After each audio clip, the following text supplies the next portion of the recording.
Besides just being a nice place to hang out, besides just bringing peace and a sense of order, this might be the instruction manual for the human mind. Are plants the blueprint for spiritual growth? Is there a clear pathway from the inmost to the raised beds in our backyards? Are the parts in the development of fruit mirroring something in our own psyche? It feels like it.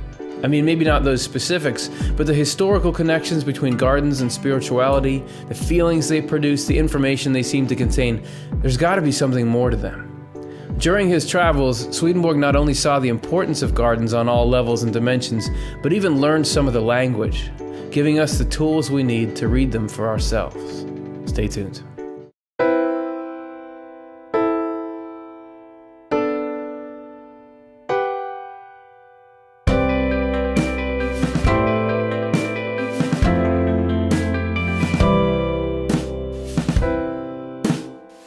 Hey everybody, welcome back to another episode of Swedenborg in Life. Today we're going to look at gardening and gardens and how that connects to the spirit, how it's a symbol of something deeper, and how you can directly follow those trails, how you can look at a specific phenomenon and say, oh, that's a mirror of thing X within the human heart and mind. How can we pull that off? You'll see in the following. My name is Curtis Childs, and I'm the host.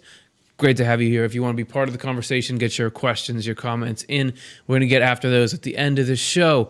So gardening is something that I've been doing a little bit of. I've been trying to plant some native plants in a certain order in my yard. And right away, you can just tell this is just pregnant. This is a pregnant metaphor. There's so much stuff that to me mirrors spiritual growth. And we want to try to give you guys some tools this week that will arm you so that if you ever find yourself, goodness forbid, in a situation where you're gardening, you'll be able to start to pick up on these cues as well. And it's not even just gardens, it's plant life, it's the way soil is, it's the way everything's arranged. We're trying to give you a way to read things so it's not just the beauty, but it's also information that's useful and purposeful and can make life better. For everyone, that's the point. We're going to begin now with part one.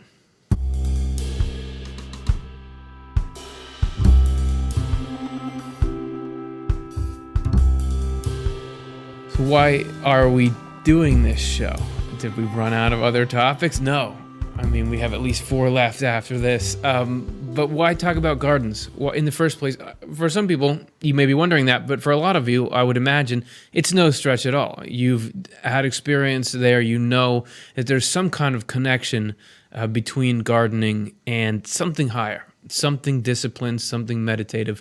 And we actually we have a guest on this show who is an author of a book that perfectly cross-sections what we're trying to do in our show. It's called Gardens of Heaven and Earth. Dr. Kristen King wrote it, and it's talking about the spirituality in gardens throughout history and Swedenborg's message around gardens and what they mean all together. So we really wanted to talk to her, and we did, and she had a good insight on why so many people are acquainted, or what the spiritual side of the experience of gardening is. So here are a few of her thoughts on that.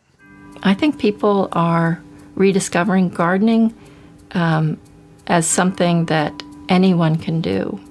You can do it in a quart pot on your windowsill, or you can plow up your whole backyard and do it. And I think it's the spiritual aspects of gardening really is the ability or opportunity to reflect, to commune with nature, to feel humble. If you're a gardener, you just constantly witness the miracle of putting these little ridiculous seeds in dirt, and they just grow and they turn into life, and then they produce fruit, and they just keep performing.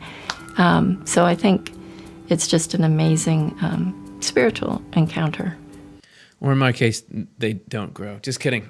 I've done okay. But nobody's going to deny what she's talking about. You get this close-up picture not only of nature, but of the processes in nature. And there's this aura or this atmosphere that goes with that, and its accessibility.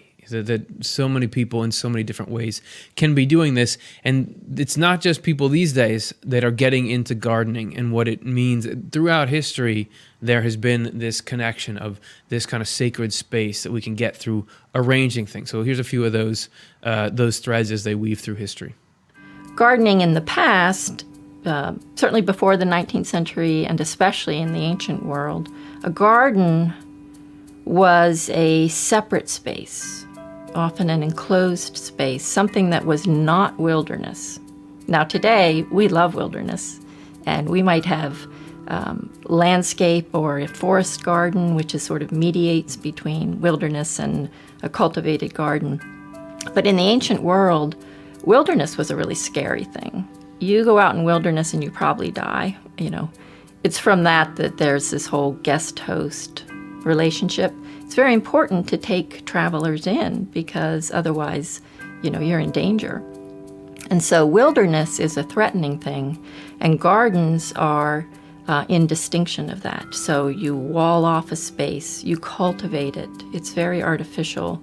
And it often, because the earliest gardens are in the desert, earliest gardens often have water at the center, and they have a walled space. The ancient Persian word for garden was paradise, which means walled in. And as you know, throughout history, we have referred to heaven as paradise. And so there's this sense of that garden as being a heavenly space, apart from the world, a place to relax, to be rejuvenated. And one person that often refers to heaven as a paradise is none other than Emanuel Swedenborg. And he talks about gardens in heaven. Gardens come up a lot in his spiritual experiences. So why? How did they get such a front row seat at the unfoldings of the spiritual theater of what metaphor am I doing? Anyway, let's take a look at the spiritual origin of gardens according to Swedenborg. This is from his book Divine Wisdom 12, and we got a little diagram that goes up for you. All right, so initially we have our sun there, which this is a symbol of what is called the divine proceeding. This is from the Lord, and that it appears to angels in the spiritual world actually as a sun. So this is like the first emanation, the first thing that you get out of God. So from this, God's divine proceeds through spiritual atmospheres, which were made, Swedenborg says these were made to provide light and heat to angels, and God adapted to the life of both their minds and their bodies.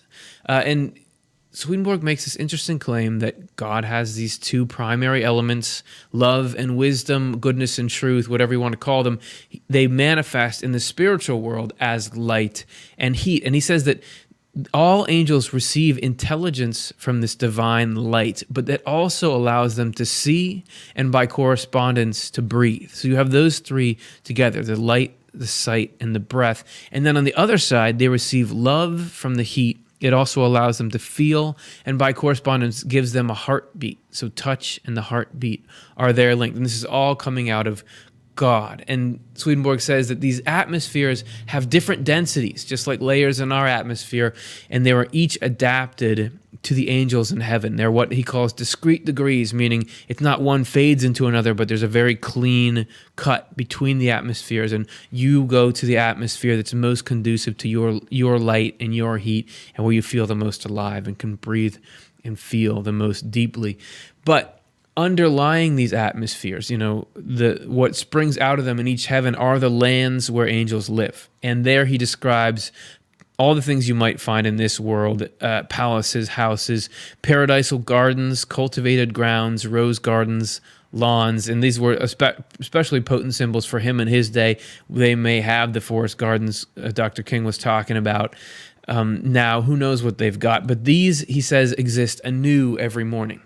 So everything in them is brought to life by the Lord, and that's a feature of the spiritual world, that things there are not static like they are here because they have this spiritual origin. So they are constantly created in response to the angel's mind. They come from the spiritual origin, which is life from the Lord.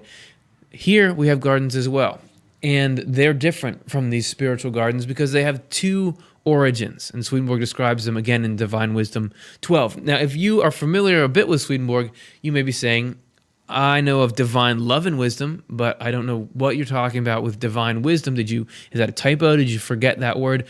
No, this time we actually meant to do that. This is an unpublished manuscript, and I went right to the source to figure out where it fits in the whole Swedenborg epoch. Divine Wisdom is a draft manuscript that Swedenborg wrote in early 1763. Shortly before that, he had written a draft manuscript called Divine Love. And together, those two drafts turned into what became a published work, Divine Love and Wisdom. Some of the material in those separate drafts, Divine Wisdom and Divine Love, did not make the cut and did not show up in Divine Love and Wisdom. So there is material from those drafts that exists only in those drafts. So people do refer to those drafts sometimes separately. We are those people. We are doing that right now. Just like it said in the movies, we are referring to this thing separately. It goes, in correspondence with these heavenly gardens, so he's talking about gardens in the spiritual world, all things that appear in the natural world have been created. And for this reason, like things exist there, meaning here, with this difference that these, like the others, are from a spiritual origin, but at the same time from a natural origin. This natural origin is added that they may be at the same time material and therefore fixed, and this to the end that the human race may be procreated, which can be done only in ultimates, where there is fullness, and further, that from the human race as a seminary, the inhabitants of the spiritual world, who are angels, may exist. So we just threw a couple of huge things at us. Essentially, we have things here in this world that are static and more stable. The spiritual world, like I was saying in the previous number, things can move and change in response to the inner nature. Swedenborg says, created anew every morning. Here, you go outside, you have the same landscaping you had the night before, unless someone drove over your lawn or something like that. But that there is because there's this element that makes things here stable and rigid. And that's necessary because you need to have an environment like that to procreate the human race. Swedenborg says, souls are born here. And we move on. That's why there is this here in the first place anywhere. So in case you wanted to have that as a bonus point, why we're living life here. So there's a progression, though. There's a lot of points. Let me lay it out for you here in a lower third. There's the divine proceeding. There's this is showing you how gardens are an image of our mind. There's the divine proceeding, the thing that comes out of God, moves through these spiritual atmospheres, moves into angels, and that enlightens their minds. This creates the love and wisdom that they have. And from that, these angelic gardens spring out as a representation, as a manifestation of these inner qualities. And because of correspondence, because the physical world is a metaphysical echo, or it's a reproduction through correspondence of what's in the spiritual world, we also have gardens here, except you can see there's this little bubble because there's also physical material involved, which is why angelic gardens, the way that they are, the state of the plants in there, is based on the mindset, this is very hard, of the angels that are here. But physically, if you go out and a tree that you like has died, it doesn't mean there's something in you that's dying or something like that. It means that ash borer beetle got there and messed it up. That's the difference. However, so in specific, we can't say, we know exactly what's going on in your mind because of how your garden is. There could be some parallels, but we can, because of the processes, because of the universal things that are on display there, get insight to the universal human condition from what happens in a garden.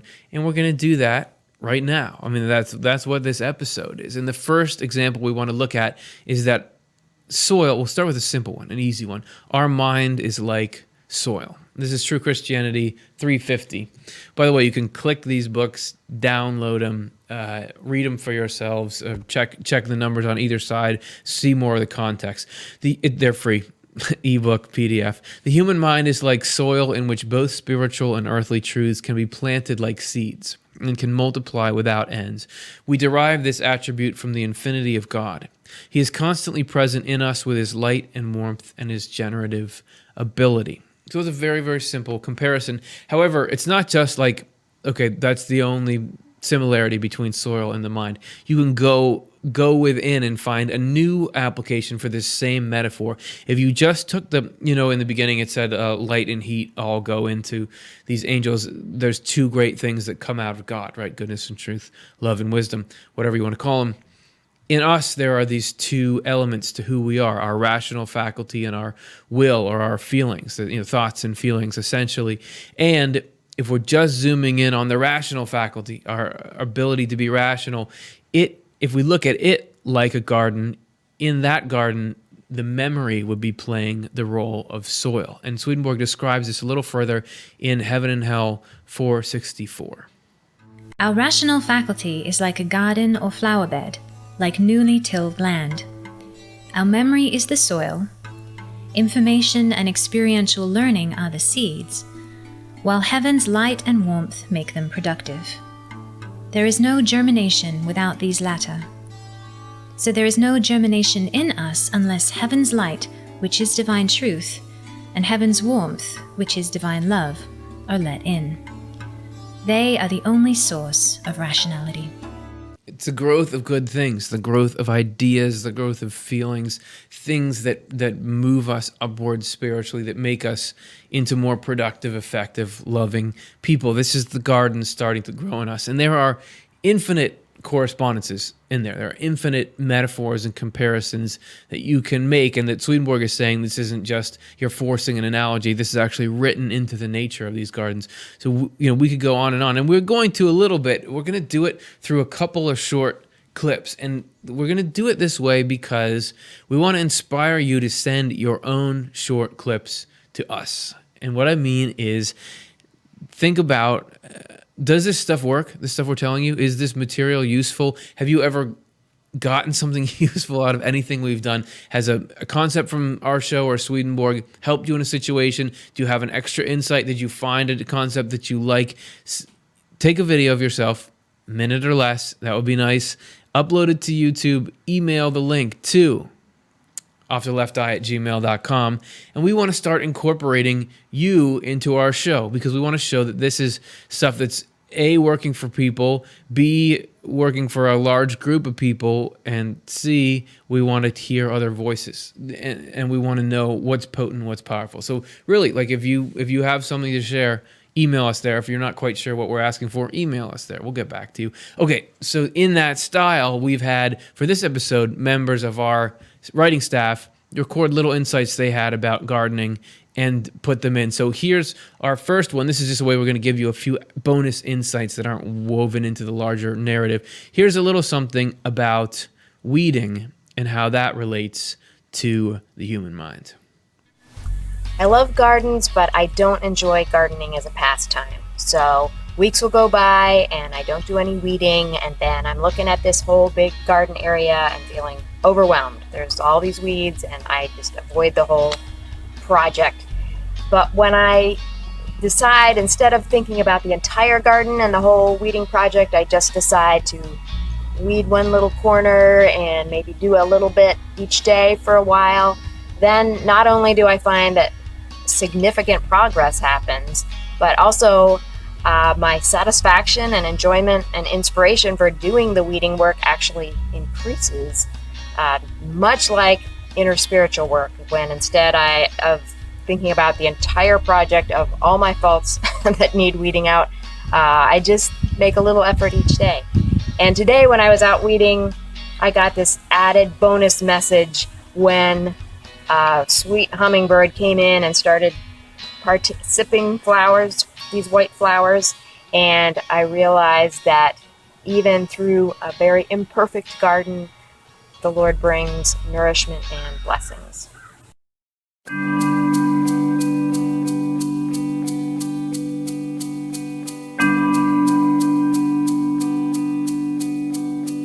So we figured out how to run our machine. I mean, we knew a way to look at these, a couple of specific correspondences, weeding, the mind being like soil. We're going to take that and now apply it to the essential process of gardening, which is the growth of plants. I mean, a garden is just moving plants around. So they've got to play this central role in the meaning of it all. And Swedenborg says that the life cycle of plants is in itself a microcosm that shows us all these secrets about human development and the development of the soul and the spirit and the acceptance of this love and wisdom from God. And specifically, the life cycle of plants shows us something about the dynamic interplay between love and wisdom, these two things that hit the angels, that hit us too, love and truth. They show how that stuff moves through our own minds. And we're going to set the whole thing up, though, with a number from Swedenborg's Spiritual Experiences. This is 1531. If there is to be perfect order, heavenly truths and spiritual ones must take root in truths of nature. But it should be noted that the higher knowledge and mental imagery of the angels are incalculably more profound than the mental imagery of people still in the physical world, yet are nevertheless rooted in truths of nature. So truths follow one after another and correspond. We wanted to show that number for two reasons. One is you already got yourself gardening language in that number. He's saying higher truths are rooted in lower ones. And this is just like, you can't hold back the gardening metaphors when you're talking about the progression of life. And then also, we wanted to show it to say, hey, man, we don't totally know. I mean, there are these angelic concepts behind all this correspondence stuff that we're talking about. Human words can't quite grasp them. We don't understand them. But I think we all, when we discuss these subjects, get a sort of a sense of them. That's why we find it interesting. That's why we find it moving and all that. So we don't know, but we're doing our best. That's what we're setting up. All right, so moving on. Let's take a look now at the life cycle. We'll begin with the cycle of plants. So you're probably familiar with it. You go from seeds to flowers and leaves. Got to get some pollination in there. Then you get your fruit and your reproduction, and then you get brand new seeds. Eventually, things move into compost. There's this cycle that keeps going, and each step of that is important and means something. So let's start at the beginning. Seeds. Swedenborg says seeds mean love and also everyone who has love. So the thing in abstract and then the thing as it is in somebody. So why is a seed love? Is it just an arbitrary label? Well, the love that Swedenborg describes is essentially an effort to do something. There's a desire to accomplish something. A positive love is to accomplish something that helps. A harmful love is to accomplish something that's only gratifying to the self and ends up harming other people. So you have these seeds, and they are a symbol of this desire, because if you put those in the soil, they're going to go do something. Seeds are this will to go create a plant, reproduce, and produce new seeds. So that's an image of some kind of love in us of wanting to get something good done. That's the initial phase. Then after that, you have the leaves and the flowers stage. And Swedenborg says that the leaves mean rational truths, and flowers and leaves mean truth that serves love. So they're both truth related. The way that Swedenborg describes truth is the form of good. So good is the underlying essence, or love is the underlying essence, and wisdom is the form, which wisdom and truth are equated in Swedenborg's cosmology. And because you have this desire and this seed, you need means, you need the knowledge of how to get to this reproduction, and the plant is the answer to that. You know that to get these new seeds and get them out there, make fruit, you've got to first send up the ability, something that can photosynthesize, and leaves are the best way to do that. You need to be able to attract pollinators, and flowers are able to do that. So this is the form of the knowledge of how to get there. That's what these leaves and flowers in this second phase represents in us. So first we have the desire to do something. We acquire the knowledge or the means to go and do it. And if you may remember, we did a show called Spiritual Fermentation. That was essentially describing the same thing. Not that this is the exact same thing, but we were looking there at this process of how it goes from love to truth back to love again. Watch that show for how that plays out in the chemical process of fermentation. But here also, you begin with this love in the seeds, then you go to this truth in the plant, and then you're headed back towards love in the new seeds. Swedenborg describes this in Secrets of Heaven 7:690.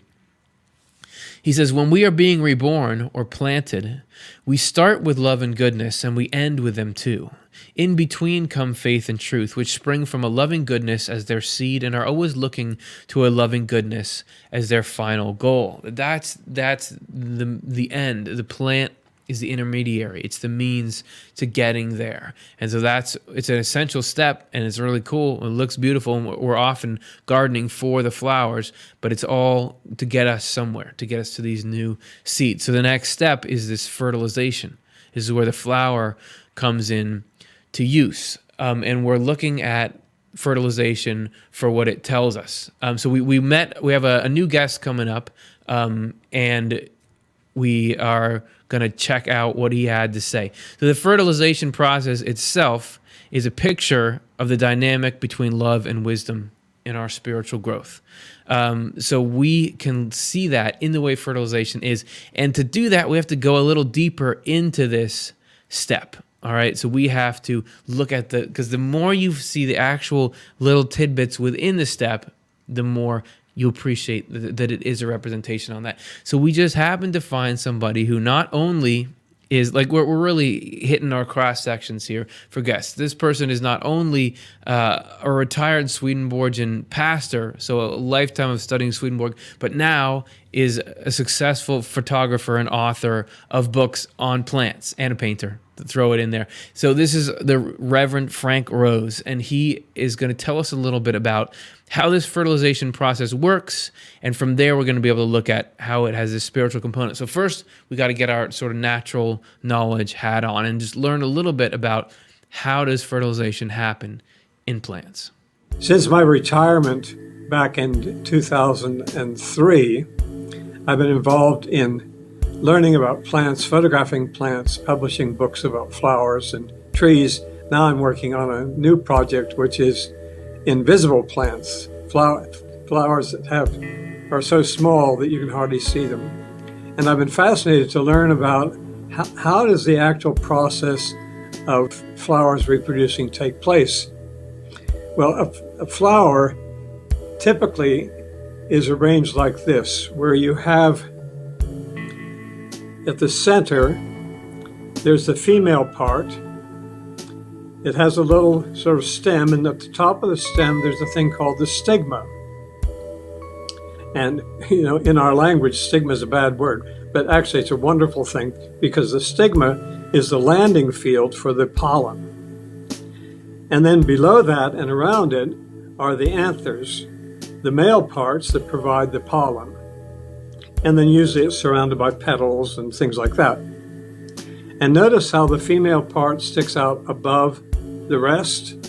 The idea behind that is that when the pollinator comes in, let's say it's a bee or a wasp or even a mosquito, amazingly, the first thing it does is deliver pollen to the stigma. And then it picks up pollen from the plant to go to the next plant. This is a way to make sure that the plant gets pollinated by something other than itself. This beautiful flower called a mirabilis. Mirabilis means wonderful. It's a 4 o'clock flower. Notice the bit sticking out there. It sticks way out. That's the stigma. It's way out there to catch the pollen first. And then you see those yellow bits. Those are the anthers. Here's a cactus flower, and I love this. The stigma in this one is actually green, and it's like a feather sticking out, and it's surrounded by the golden anthers with the pollen.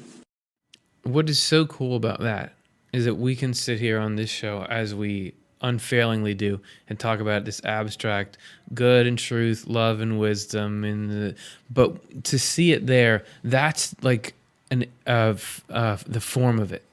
This is on the lowest and most external level. That's goodness and truth. It's not like this 2 bits of helium or something. This is this thing that has structure, and this thing that looks cool and that goes together and is very, very designed to do something. It's not just this ethereal nothingness. All right, so we've got our basis. Now let's learn a little more about the process itself and a couple of Swedenborgian points in there, how you can see this correspondences idea at work. A plant might be visited by 1,000 different insects, all this stuff. This stigma has the job of deciding, is that the right pollen or not? So all day it's going, not you, not you, not you, not you, up! But then the question is, what happens to the pollen when it lands on the stigma? The stigma, represented by a feather here, sits on top of a tube. And below the tube is the egg or the ovary. How does the pollen get from here to here? Well, the interesting thing is the pollen does not move. What happens is the pollen lands on the stigma, and if the stigma likes it, it will then ooze some liquid When the pollen gets this liquid, it then starts to grow. So it doesn't move down the tube, it grows down the tube. And so this little tiny grain multiplies maybe 1,000 times as it elongates and goes down the tube. And here's where the magic takes place. The pollen, like any cell, has a nucleus, but it has two nuclei, okay? Why two?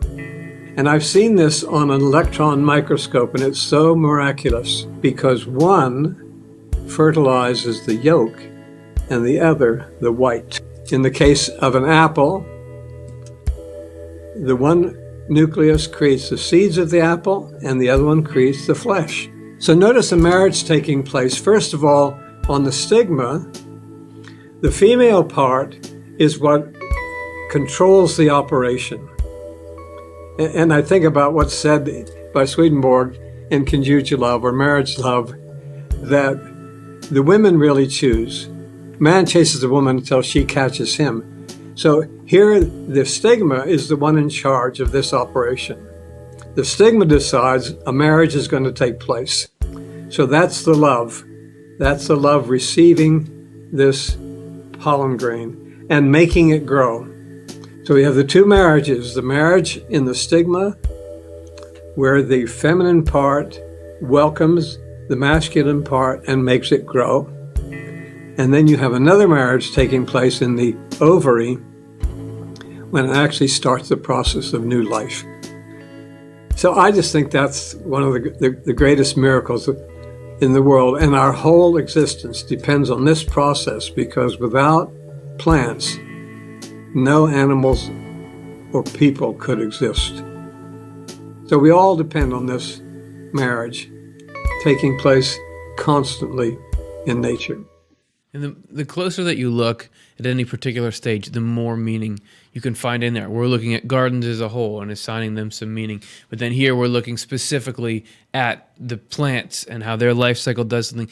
And then there, Frank is seeing two marriages in the way that Swedenborg says that everything is like a marriage, that angels can see a marriage in everything. And Frank is seeing two there. But if you look even within this, the double nuclei that he was talking about, there's like a representation there of the will and the understanding, or these two faculties in us that I was going on and on about before. And Swedenborg describes this. He doesn't know, I don't think Swedenborg knew there were two nuclei. Was it two nucleus? No, it would be two nuclei.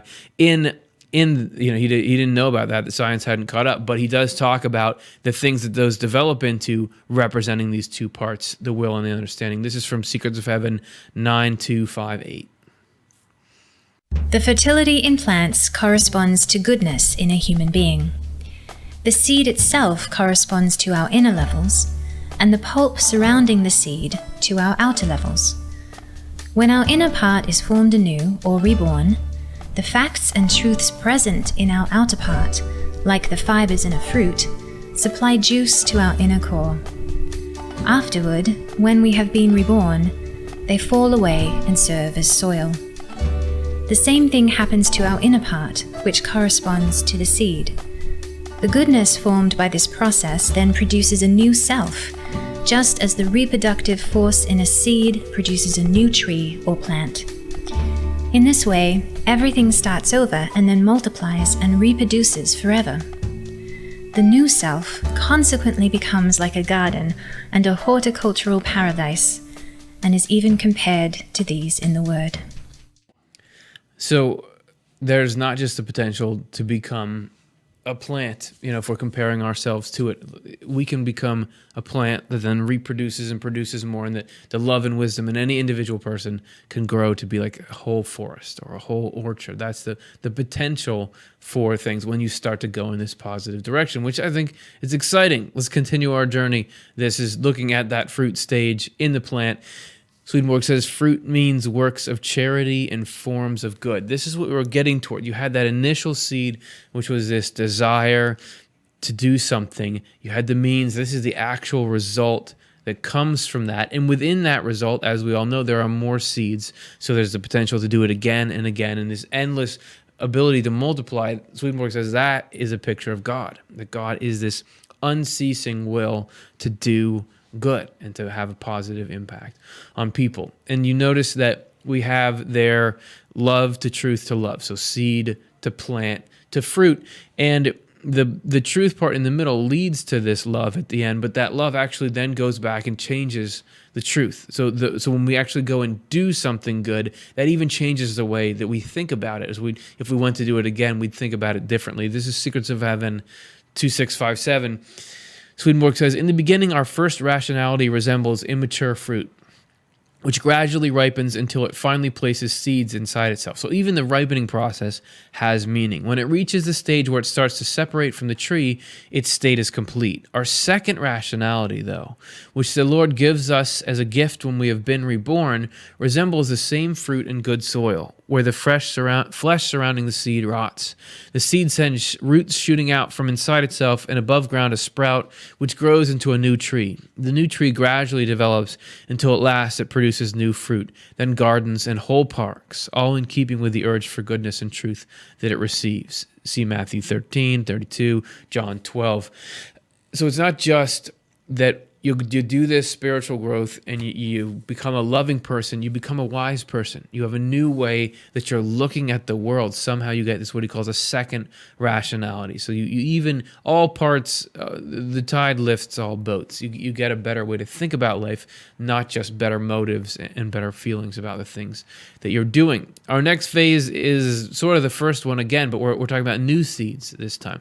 These are the seeds in the fruit. And Swedenborg says new seeds mean being created anew. This is the process, the spiritual process that Swedenborg describes as regeneration, this second will, second understanding, this higher thing that we could become. And he's saying that process is mirrored all over in nature. Everything is working towards that process, just like we are. And we wanted to end it with compost, or the breaking down of solids. And there's a couple of different ways that you can look at the meaning of compost, because any organic matter can become that. One is that all life experienced can be used.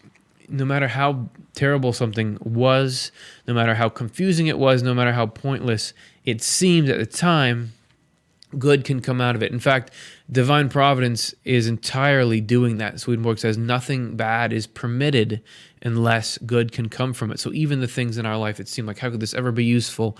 They can make this soil from which these plants spring. Swedenborg also likens this decomposition to humility.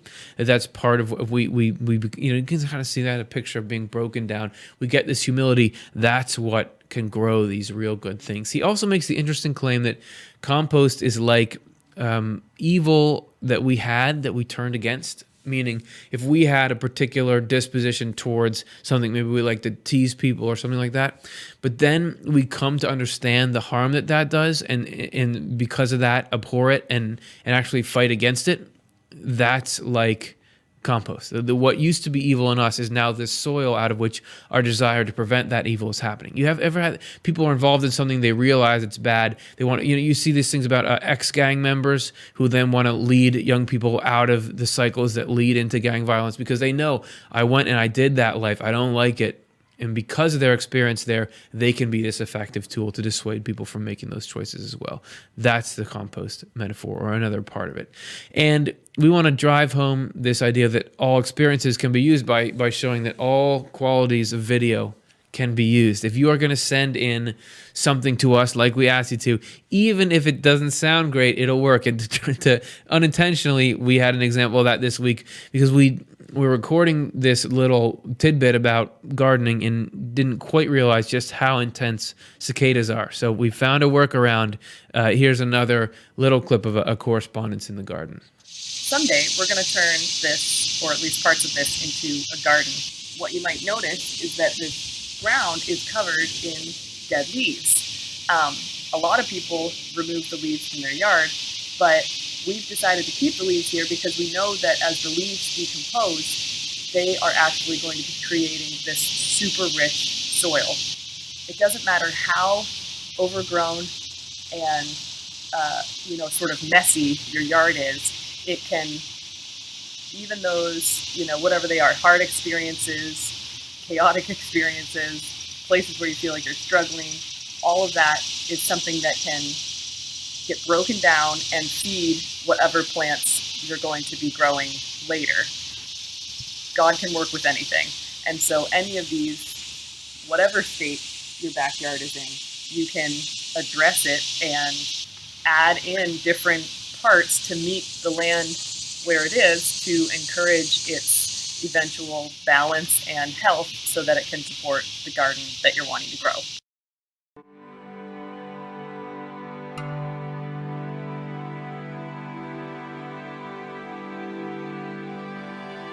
Yeah, did you know that Swedenborg himself was a gardener? And not only a gardener, but I guess you could call it an avid gardener, and that his cultivation of a particular piece of property actually had a large role to play in him producing the material that we're all reading through in this show. So we thought we'd first give you a little introduction, then walk a little more into the spiritual experiences that he had in tandem. So here's a little bit about what led up to the gardening climate that Swedenborg was in, and then his garden as it was. If you come all the way up to the 18th century, which is Swedenborg's era, that's the time of Linnaeus, an exciting time for botany. Linnaeus developed the double nomenclature system, and the whole world began using that. So suddenly you were using the same name for a flower. Instead of a rose being called 7 different things, and you don't even know that you're talking about the same thing, suddenly people have a common language around plants and gardens, which is exciting. So Linnaeus did that, and Swedenborg had some contact people speculate about how much with Linnaeus, but I just find it interesting that this great scientific leap that's happening in botany and the study of nature is occurring at the same time that Swedenborg is living, doing revelation, establishing a garden. So he puts down roots literally in this world at the same time that he's traveling to other worlds. And his garden, I think, is a beautiful space for thinking about how many different influences came together in his life. It was geometric, kind of scientifically laid out, but very imaginative. He had mazes, he had reflecting mirrors, he had orchards, he had a greenhouse. He spent a lot of time meditating in his garden. He had a summer house at one end, and he would read and do his writing and look out on a rose garden and the rest of the garden as well. But he had spiritual experiences about rose gardens in the other world. And so I like to think of his garden as a portal that through his visions, he's going back and forth often through his encounter with his garden. And we're going to hear a little bit more about how this was a portal. With all this talking about gardens, I thought I should get out in a garden and really see if all the hype is justified. And I did so with our next guest, who's actually written a book called Swedenborg's Garden of Theology, which is a good little intro to Swedenborg. You can get on Swedenborg.com, as you can get Dr. King's book there as well. This next guest, you've probably met him before, Dr. Jonathan Rose, and he and I sat down in a garden so he could tell me the stories of Swedenborg's garden and what the spirits around him thought about it as he was making it. Swedenborg was a lifelong bachelor, and so there'd really been no need for him to own a home of his own. He had always rented. He'd sometimes stayed with his sister and her husband, or rented with other, friends and so on, to be attached to a household and so on. So it wasn't until 1743, when he was 55 years old, that he first bought his own property. And it's interesting that in 1743 is when his spiritual eyes began to open, so to speak. That's the earliest date that he gives for his spiritual transformation. So it's fascinated me that at the same time as he was moving more into heaven, he was moving more into this world, becoming more a citizen of this world. And once he had it, so he had this garden, he was like putting a lot of work into it, made it his own. He began to have his spiritual experiences and his physical experiences kind of intertwined there. And there was one story about there was some spirits who didn't want part of his garden done or something like that. What was that? Yeah, there's a passage from May of 1746 where Swedenborg hints at this fact, and then a couple of years later he gets back to it again in his spiritual experiences, talks about the fact that there were evil spirits who did not want him to cultivate his garden. Like, no, don't do it. Don't go to Home Depot. Yeah, it's amazing. They were very, they filled his head with like horrifying images of how bad it would be if he fixed up this garden. So they poured it on thick of like, it'll be so horrible, it'll be profane and disgusting and loathsome if you do this. Right, try to intimidate him out of going after it. But why? Why did they want to? Do you know? It's not explained in there, but it is a fascinating suggestion that cultivation was so important. That's where Swedenborg wrote his theological works. A lot of the time, that's where he was when he was writing. And there are even times Swedenborg has spiritual experiences in which he says that he's walking through his garden and angels are telling him what the different flowers mean and what they're good for, what their use is, and all that kind of thing. So there was a real platform for heaven there, and I think hell did not want that platform there. It wanted it to be kept in a kind of a wild and undeveloped state. It hated the cultivation. Well, this is fascinating to think about. I don't know, that heaven and hell being present enough that hell knows, oh, you're trying to cultivate this garden. We don't want you. You sort of think of them like, but that they knew, oh, you have this piece of real estate. We don't want you to put these plants in here because we know it's going to lead to. It's just like that level of involvement is fascinating. It's amazing. It's amazing that they would want to interfere. It also seems so like life to me that they attack at the very beginning. Right. He had bought it in 1743. I feel the need to explain why it was the beginning, because although he'd owned it for 3 years at that point, he had been traveling almost that whole time. And so this was the first spring where he could really develop the garden. He'd owned the property, but then he left and went abroad for a number of years and came back. So this is the first opportunity to cultivate it. And so at the very beginning of when he's starting to turn the earth, or even just think about, well, what will I do here? There's a blank slate, should I have flowers? Should I have, fruits and vegetables? Yeah. They're getting in there and just pouring it on thick. And when they filled his head with these horrible images connected with the garden, when Swedenborg even just thought about that, 2 years later, the spirits around him were deeply horrified, and they felt nauseous. Just the fact that these mental images had been associated with that garden. When he thinks of the garden, they're all, and they're, and he had to kind of talk them down. Yeah, well, that to me is like, just because something feels bad doesn't mean it is bad. Which seems so counterintuitive, but there is a level of deception in which his spirits, which if he wasn't awakened to the influence of spirits, he would just, I have a really bad feeling about this garden. I really don't like it. Yeah. But to see that traced back to, no, that was because of an initial deception. It was actually something really good. I'm not saying everything that doesn't feel good is good, but something about that, it's not like everything that bothers you really is what it claims to be. Yeah, that's right. That's right.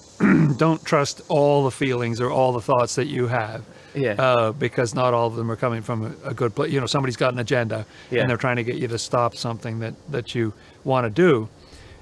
It was interesting to me how Swedenborg calmed the spirits down a couple of years later when he was talking to them about this. But what he told them was, hey, when things change hands, even if there was some great uncleanness there or something because of the people who were there previously, and maybe they did some horrendous thing. I don't know what the spirits put in his mind. Yeah. But there was some idea like, oh no, there was a murder here. So we don't know. Yeah. But they put something into his head about it. Swedenborg said, when the land changes ownership, that uncleanness is gone. It's different owners. And the example he used for that was the temple at Jerusalem, which used to be an idolatrous worship, way back in the day before the children of Israel were in there. It was used for idolatrous worship, and then then that changed. That did it for the spirits. Like okay, that was a good example. So he used a biblical example to try to tell them that, no, under new ownership is like, no, that, and there is something in our spirit that feels like, if something bad happened in an apartment that I'm renting or in this car, or in this house or something like that, you think, maybe I shouldn't live here. Maybe there's bad, karma in here or something like that. Yeah, well, it just seems like the whole thing is a story of how evil claims to be more powerful than it is. Like we have control of this plot of land, this bad thing lingers there. If you do this, there's going to be evil, but it's all smoke and mirrors. That actually they were doing that because they knew, like, we're in trouble if this goes down. So, is that replicated in all of our lives? There's all these like grand fears of if you make this choice, this bad thing is going to happen. You better watch out because this, even the bad, like over exaggerating the lasting impact of the bad things in our lives. Like this thing happened. Remember how that happened? It's just, it's there and it's happened. It's unassailable in its evilness, and it's the most important thing in your life. But really, it's not. It's just the same. They just don't want that recultivated. Right. That's right. It's reminiscent of those movies where people go back in time to try to stop something because they know from the future that it gets so powerful that you want to stop it, kind of thing. So they realize, this is, I don't know how they got a heads up about it, but they wanted to stop him from cultivating that garden at the very outset. It's really, really interesting. I might add that at the time that they were trying to stop him, he had not published a single word of his theology yet. Oh, okay. It was still just, he was 3 years away before, he was 3 years from publishing his first volume of theology. Was he writing? Has he already started writing? He was writing. Okay. Yeah, he was writing, manuscript stuff, studying scripture and starting to get the siphon going. Yeah. But probably still pretty hesitant about the whole project at that time. Am I really doing this? Like I am really gonna throw away my reputation? Is this real? Very vulnerable time for him to have that. In the very stuff that he was writing then, he said, see whether I should keep this in here or if I ever publish this, or I'm not sure what this is, or I don't know what's going on, and I don't know where this leading somewhere. Right. It was very early stages. So they got in there early and tried to, Yeah, and think about the worry on his part about the reception. He was putting out something so different than probably anything he'd come across. Is anybody going to get this? Is anybody going to like this? What's this going to do? Is this really as good as I think it is? So that they must have sensed like, this is when we could maybe still get him. Yeah, we've got a shot here. Did they get him? Did they stop him from publishing? Did anyone like his books? We'll tell you next week. Okay, so there's one final piece of gardening thought we want to give you in this section. This is an easy section for me. I just kick it from video to video to video, and we'll do it again. This is another one of our short clips showing just another little bit about how you can apply this stuff directly to life. So one spring in my garden, there was a plant coming up that I had planted the year before, and there was another plant coming up near it that I assumed was an offshoot of it because it looked just like it. And so for a number of days or a couple weeks, I was taking care of both these plants, weeding around them. And I then finally started to notice some subtle differences in them. I think the second one started to show just slight prickliness around the leaves or stem or something. And I realized this is a weed. This is not the same plant that I had planted before and chosen. So I thought, what a good trick on the part of that weed that it fooled me into taking care of it for all this time. And so I yanked it out of there. And it made me think about an aspect of my own mind and personality in that I can have a good trait that is a strength, like being good at noticing things. And then I can have another trait that I think is the same thing, but subtly goes towards the dark side, like starting to partake of criticizing someone, and I can say to myself, well, I'm just noticing because I'm good at noticing. But when the time is ripe that God can open my eyes to see the difference, then I have this choice to decide, now wait, what do I really want to keep in my garden, to have and to nurture as part of me, and what would be better to just yank out We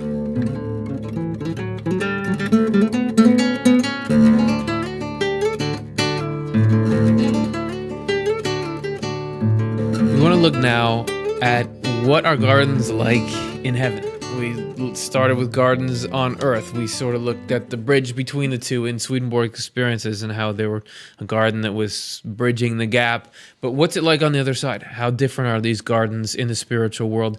Why do they appear as they do? How much work are they to maintain? And to set that up, there's sort of a thing with gardens and rest here, that we think of gardens as a restful place, but there's an interesting wrinkle with what Swedenborg reported that actually sort of flies in the face of that. And so here's a little bit on that. In my studies, I found that to be one of the most interesting things, is this concept of gardens as a heavenly space and rest from labor. And that's very much of a contrast to what Swedenborg says about gardens in heaven. Gardens in heaven are a manifestation of people's engagement with their world and their community. Gardens are an illustration or an actual manifestation of people's lives who love truth and do good.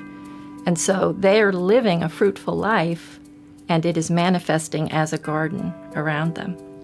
So that's very different than this idea of garden as an artificial space where you escape from the world.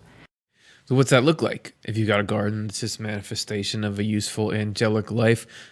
What's it like? What's it like to walk around in one? Let's look at divine love and wisdom. Number 3, 2, 1. The whole spiritual world is just like the whole physical world.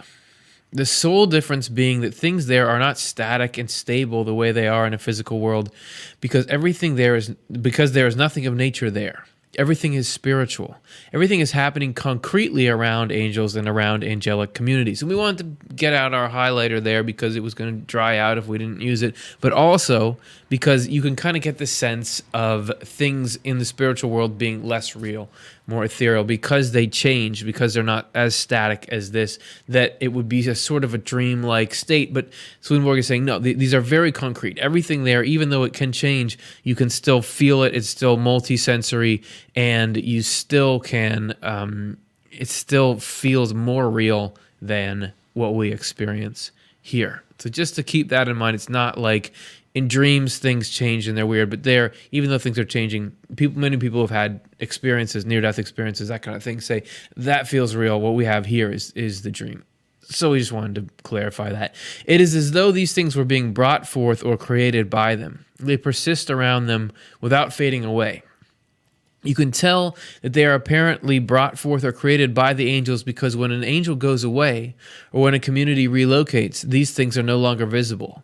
Then, too, when other angels arrive to take their place, the appearance of everything around them changes. The trees and fruits of the parks change, the blossoms and seeds of the flower beds change, the herbs and grasses of the fields change, and so do the kinds of animals and birds. So a huge impact on the local ecosystem from the movement of angels, because there everything is reflecting something deeper. Even within the spiritual world, there's this reflection of deeper things. And so this is what's happening around a community is what's happening inside the community, if you get what I'm saying. The reason things occur and change like this is that everything occurs in response to the angels' feelings and consequence thoughts. They are responsive entities, and because the things that respond are integral aspects of that to which they respond, they are their visual images. The actual image is not visible when the focus is on the forms of anything, but it is visible when the focus is on their functions. I've been allowed to see that when angels' eyes have been opened by the Lord, so they see these things as they answer to functions, the angels recognize and see themselves in their surroundings. So yeah, a flower is a little thing with petals and it's like a bulb, but it's not like a person. There's a lot of difference there. You can't look at a garden and say, oh, this is my mind because there's one of my thoughts, but one of my thoughts is shaped like a cabbage. But if you look at what each of the plants does, that's when you're seeing the representation of the heavenly things. So what are these things that are being represented by these plants and animals and everything? This is Apocalypse Explained 1226 bracket 2, colon 2. In the spiritual world, lands exist in a moment. and upon them paradisal gardens, and in these trees full of fruits, also shrubs, flowers, and plants of every kind. When these are contemplated by one who is wise, they are found to be correspondences of the uses in which the angels are, to whom they are given as a reward. Use being what you're doing for the human race, what you're doing for the common good. This is the basis of angels' happiness, and based on what they're doing, these gardens manifest as an actual representation, the most faithful translation into a graspable form of these ungraspable or ethereal things like their function, the angels' function in the spiritual world, if that all makes sense. And the gardens themselves actually perform uses. Everything there is very, very use-oriented. If you don't like the word use, very service-oriented, very helpful. Even gardens can be doing something. They can teach. Gardens can actually teach angels. This is Heaven and Hell 489:4. Looking at all this, meaning these gardens in heaven, brings pleasure to their minds generally, and the specific changes making it constantly new. Remember, these gardens update based on what's going on in the hearts and minds. Further, since all this corresponds to divine qualities, and since these people are drawn to their knowledge of correspondences, they are constantly being filled with new insights, and thereby having their spiritual rational faculty perfected. They enjoy these pleasures because gardens, flower beds, lawns, and trees correspond to information, insights, and the intelligence that ensues. So they can see that stuff and just learn more from it. And I think that you guys saw Karin and Chelsea doing that in this episode, in those little videos. They were looking at stuff in nature and getting insight from it. That's not something they went and read out of Swedenborg. It's based on that, but this is like, I got a new insight just from the way things are. And I find that it's really fun sometimes to get your mind in that, focused in that direction, and then look at things, just what starts to come to you. Swedenborg describes angels here doing it. Would you like to try being an angel? Do you want to do it? We have a couple of shots of things in gardens. Look at it with everything we've loaded into the brain here. Just see, do you get any kind of insight about anything? Do you get any good feelings? And maybe that's a little bit of heaven seeping through. So here's just a minute of that.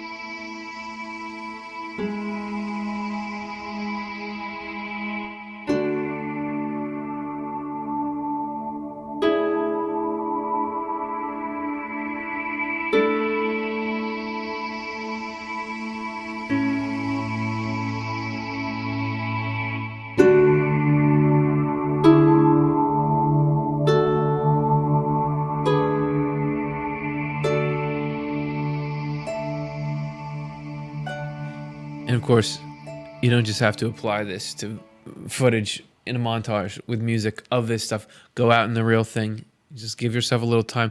Just start to play with it. What does this all mean? I find eventually that stuff just comes pouring in. It can be really fun to just think, maybe, and just be loose about it. Even if you don't, I don't know what a flower really means. What does it mean to you? You can get this cool kind of contemplative look at the whole thing. But gardens in heaven don't just do that, don't just give insight. They can actually be devices that communicate between the levels of heaven, that they can actually be a conversation between higher and lower angels. And there may be, in this world, historical precedent for that use as a garden of something that fosters communication, and we see perhaps some of this in ancient Greece. Greece is a dry climate, and you don't really think of it as having a lot of plants, but there really, at least in ancient times, quite a number of plants there. And in Greece, it was a cradle of botany and also democracy. And I think that's an interesting connection, because democracy has some of its roots in the free speech and conversation and dialogue that happened in Greece. And so the gardens, or what became the academies, were these outdoor spaces where people would talk and have a free exchange of ideas. And Swedenborg refers to this in heaven. That's what's happening a lot of times in gardens where Swedenborg is visiting, is this insightful, incredible conversations going on where people are learning. And the fruit of those gardens is this free exchange of ideas. But even beyond the conversations that happen within, there can be a conversation level to level. You know, before we showed those atmospheres, those are the three heavens. You remember that diagram? I'm outlining it with my fingers. Swedenborg says that because the difference in mindsets there, it's a little harder for those levels to communicate with each other, but it can be done. And one way that that's done is actually through gardens. Secrets of Heaven 4.5.2.8. Such paradisal gardens exist in the first heaven, on the very threshold of its inner depths. They are representations that filter down from a higher heaven when angels in the higher heaven discuss religious truth among themselves with real understanding. The language of the angels there is based on spiritual and heavenly images, which serve as word forms for them. Their talk consists in an unbroken series of representations, which are so beautiful and delightful that there is no way to express it. The beauty and charm of their words is what is represented as paradise gardens in the lower heaven. Swedenborg is saying you can't represent it in words, as he's doing in a book, but you can represent it in flowers. It's somehow gardens can be a better translation of something an angel is saying than words can be. And the gardens can help foster this communication. And also, gardens can reflect specific topics. There can be a specific message in a garden. This is an experience Swedenborg had where he went and saw a garden that was reflecting this something about marriage. This is from his book, Married Love 3:16. And you see here, he's telling a story actually about a couple that he goes to meet, but in the beginning, it's very garden-centric, and we've animated a little bit of that here for you. Once, when I was out for a walk, in a relaxed and happy frame of mind, I saw a grove of trees in the distance, with a colonnade in the middle leading to a small palace. I also saw some young women and young men, and some husbands and wives going in. I went there in spirit as well, and asked a guard standing at the entrance whether I could go in too. He looked at me closely, and I said, "Why are you looking at me like that?" He answered, "I am looking closely at you to see whether that relaxed and happy look on your face includes some of the delight of a love of marriage. There is a small garden behind this gateway with a house in the middle where there are two newlyweds. Their friends are coming today to wish them happiness. I have not met the ones I am to let in, but I have been told that I will recognize them by their faces. If I see the delight of the love of marriage in their faces, I will let them in, but no others." Angels can all see in other people's faces what delights their hearts, and the delight of the love that he saw in my face came from my reflections on the love of marriage. This thought was shining from my eyes and traveled from there into the inner elements of my face, so he told me that I could go in. The gateway through which I entered was made of the branches of fruit trees connected to each other, forming a surrounding wall of trees on each side. I went through the gateway into the garden, which was fragrant with flowers and shrubs. These flowers and shrubs were in pairs, and I heard that this kind of garden appeared around houses where there were or had just been weddings, so that they were called wedding gardens. I then went into the house, where I saw the couple holding hands and talking to each other in the spirit of a true love of marriage. I could then see in their faces a reflection of the love of marriage and could hear its vitality in their conversation. And he goes on, you can read it yourself. He goes on to learn what they were talking about and hang out with them a little bit. But you see that the gardens popped up because of what was going on and were a reflection. So that's the way it is in the spiritual world. Much thanks to Glencairn Museum for letting us film on their grounds for that particular shot there. We are going to wrap up this section here with one more of our now famous short bits of insight. So here's one more thought on the garden for you. Some weeds have really deep roots, and you pull them and you didn't get the whole root, and it's discouraging because you know it's going to grow right back up. But you think about it, Any weed, any plant that grows up above the ground depends on making leaves to feed itself and making fruit or seeds to perpetuate itself. So if I were to consistently over time pluck the part of a weed that comes up above the ground, that's going to weaken the root because it's not getting fed, and it will lose energy and eventually die and not be a problem anymore. Well, in my life, I can have a deeply rooted negative habit, and it can well up in me even when I know I don't want it. It can be very discouraging and make me feel hopeless. But the thing is that the first important thing is to not beat myself up about that, because that's just the human condition. We all have deeply rooted negative habits. So the question is, what can I do about it? Well, I can make efforts to not feed it in terms of my thoughts, which are symbolized by the leaves of a weed, and not feed it through my actions, which are symbolized by fruit or seeds.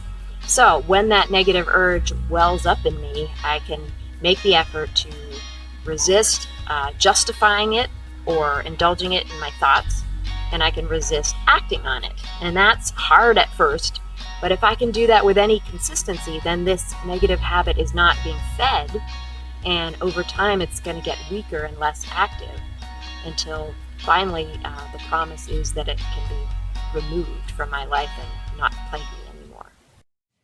So Control Your Roots, that's our show. And if you want to really grow your spiritual garden, like and subscribe to this video.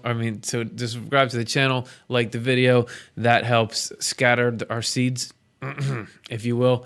And if you really want to make this whole thing possible, please take a moment to view our donation video. This is a nonprofit. We can only put together a show as extensive as this because people say, oh, I want this kind of programming. I'm going to make it happen. So here's a little more of our philosophy. We want the ideas and insights we cover to be available for free to anyone, anytime they need them. That's why we offer Swedenborg's books as free downloads on Swedenborg.com, and we produce this show and other content on our Off the Left Eye YouTube channel with no paywall or ads. The only way to keep this up, though, is for those of you who like what we're doing and feel comfortable giving to give. If the idea of helping others have easy access to the content we produce feels meaningful to you, please consider supporting this cause with a donation. Give if you can, receive if you need. If we cycle through this way, in the end, everybody wins. All right, here we are, question segment. I said we'd take a few, and we are indeed going to take a few right here, so thanks for hanging in there. Let's get looking at our first question of the night. Potter from YouTube. Swedenborgianism is Christian, but how much of Swedenborg's teaching is based on the Bible and how much on revelation? How much how can he be talked about to other Christians? Swedenborg is, I would say, Bible obsessed. And I bet that you could go into the writings of any other Christian theologian, you would not find as much quoting of the Bible as Swedenborg does. In fact, his first many books and his largest series, 12, depending on your translation, 12 to 15 volumes, Secrets of Heaven, is entirely talking about the first couple books of the Bible. He has these smaller works called like the Lord, Sacred Scripture, where he'll just quote pages and pages of Bible quotes. That may be surprising because of what we talk about here, but he definitely does it. You saw in the end of one of our quotes today where he does Matthew, John. The thing that's going to make your conversation with another Christian person about Swedenborg hard is that he says, just like we've been talking today about gardens and that they have a deeper meaning, it's not just, oh, there's flowers here, so there's flowers. There's something deeper. He says the words of the Bible are like a garden, that there is a deeper meaning there. Just like Jesus Christ talks in parables all the time, even often parables having to do with seed and with growing. The whole of Scripture is in this parable language. And that was actually, in the beginning, Swedenborg thought his whole mission was going to be just explaining the meaning of this biblical stuff. He says that he got all of his insight through that book. But there's not like Revelation and the Bible. It was one thing because he was getting this revelation meditating on the word from heaven. So there's one answer. How do we talk about to other Christians? Depends. If it's a Christian who's like looking for, I want to feel a truth that really feels good. Often Christians will say, oh, this is the missing piece. This is the way that the love that I know should be Christianity and the Bible are compatible now because it's intermeeting. Other people are just going to say, there's only one way I believe, and this is not it, because this has not been taught by the church, and he's Swedenborg instead of Luther, and I trust Luther for some reason. Who knows? But so if you're going to start up that conversation, you want to find the commonalities. I would familiarize yourself with his book, True Christianity, and a couple of these shorter works I mentioned, because that really will get your sort of biblical footing. If you look at it hard enough, you start to see, in my opinion, that his way is really the only defensible way to read that text, because if you try to go any other way, there's too much contradiction and all that. So there's my short answer to that. Next one. Do certain types of flowers have biblical meanings? Yes. I mean, certain types of flowers have meanings. The things mentioned in the Bible have correspondential meanings, as we were just talking about, a very Bible-focused questions section. There's something that's called like duodem in the Bible, and it has to do, it's a particular plant that grows in the field. Swedenborg says they don't know exactly what it was, but in the Bible, it was given during marriage, and Swedenborg says it's because it corresponds to married love. So there are these particular meanings of flowers, as Jonathan Rose was saying. When Swedenborg was walking through his garden, angels were telling him what flowers meant, and everything that's mentioned in the Bible has a particular meaning. And I don't have a list in front of me of what those references are. Whenever we go out to do a show, we think, okay, what angle do we take on this? You could do a separate show on plants in the Bible and their mention, and we did this one on the physical phenomena. So those are just a few thoughts on that. We always have to cut way down what we want to put in an episode, and we're still way over time. Okay, next one. Mary, will this reproduction happen over and over again forever and ever?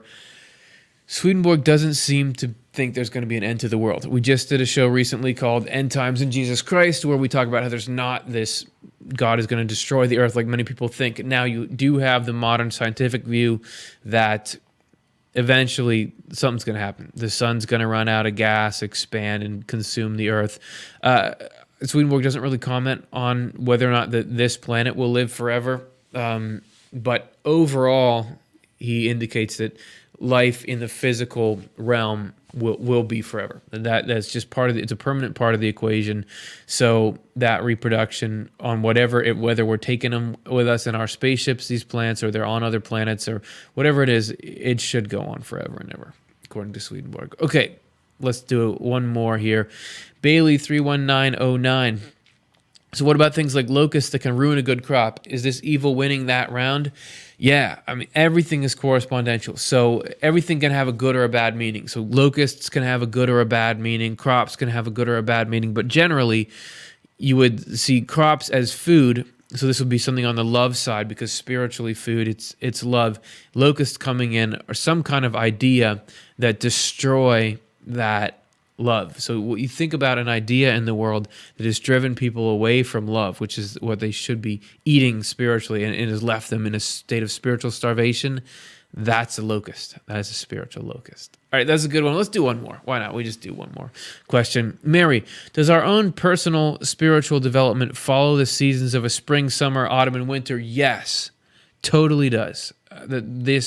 This is, everything is a metaphor for everything, and we very much do have these processes where it seems like everything is dying, things are being cleared out, then we have this new life, and then it starts to fall. He says human beings go through that, churches or spiritual mindsets on the larger scale go through that. Everything goes through those cycles. Even in the next life, there is a similar sort of cycle. People are more in love and truth than they're in less. It's just like the day or night cycle. So if you are feeling like, I mean, I certainly know that I feel like, and I'm just making this connection here now, but I'll often feel like I was farther along 3 months ago spiritually. Like I was getting more positive insight. I was able to be a nicer person. I was able to push away negative things. It was working better, and now it's not working. Am I losing it? It's just the season. Everything's frozen, It's going to thaw. And then if you've gardened, you know that last year's progress does matter. When you have, this is encouraging to me too. When you have plants, you plant a perennial. The first year, it'll grow. The next year, it'll go bigger, and the third year, it's going to take over your whole yard. You know, they are storing up energy year to year, getting bigger every year. So the stuff in us that dies down, it's going to come back, and it's going to come back stronger. The good stuff is going to come back stronger. That's the promise. Thanks, everybody, for hanging out. It was a lot of fun. Glad to walk through this physical metaphor. And next week, we'll be looking at the spiritual side of things. We're going to look at what it's like for us right after we die and the angels that care for us. What is the after-death care package like? What can we expect, and how are angels involved? That's next week. Hope you'll join us then. Thank you so much for coming.